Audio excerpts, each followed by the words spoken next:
Hi, my name is Diego Lalle. I'm a forage program associate at the University of the District of Columbia. And today we are going to talk about indoor farming. So, what is an indoor farm? Indoor farm is a method of growing crops or plants, usually on large scale, entirely indoors.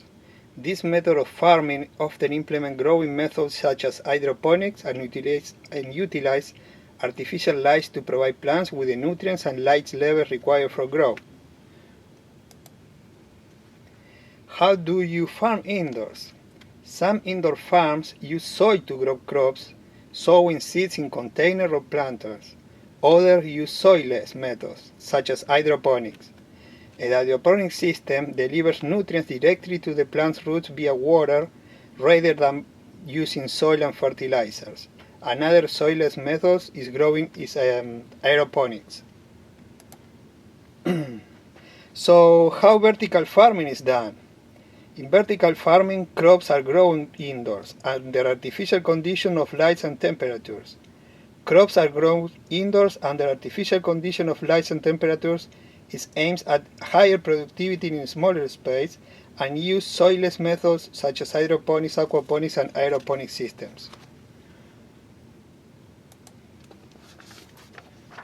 Why vertical farms are a good idea? So, since the crops are safe and sound in highly controlled environment, the entire harvest won't get affected by extreme weather events like hurricanes, droughts, or floods, unlike outdoor farming. And also, they consume less water. Vertical farms use a minimum amount of water compared to the normal farms. So, why do vertical farms use less water? Because they're part soilless growing techniques with technology and scientific approach to growing that ensures no water is waste. A significant quantity of water is wasted when you grow crops conventionally due to the evaporation and inefficient soil. How much water does vertical farming save? So, generally, vertical farming uses 90% less water than traditional farming. In many places around the world, for example in the Middle East, water resources are limited and their price is high. So if you try this kind of farming, it's becoming cheaper. So what crop can be grown in vertical farming? There are several crops that can be farmed, but also, for example, corn, okra, sunflowers are ideal candidates for vertical farming. They naturally grow vertically and do not need any support. In fact, these tall plants can themselves support each other. Greens like lettuce, kale, and basil also have a place in your vertical garden as well. What kind of lights are you using for growing plants? So you have different types of lights can be used from this kind of farming. You have the high intensity discharge lamps, the HID, and light emitting diodes, LED.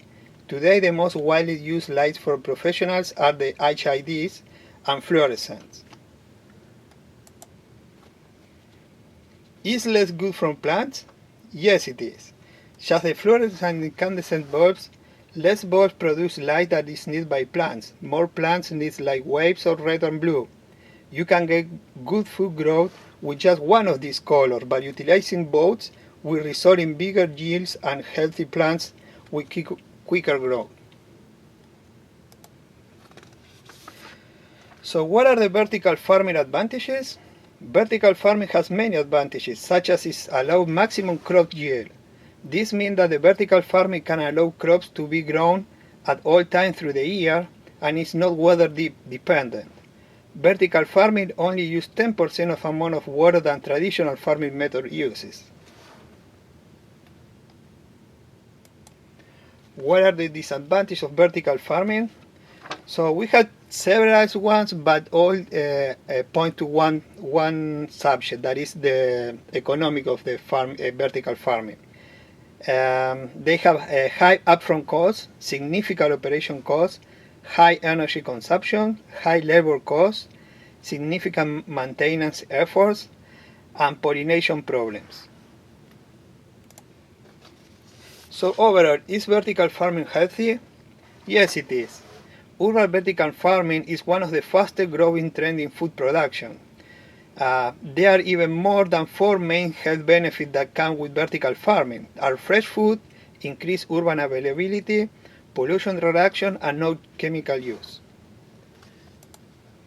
For any more questions, please contact me to my information there. Thank you very much.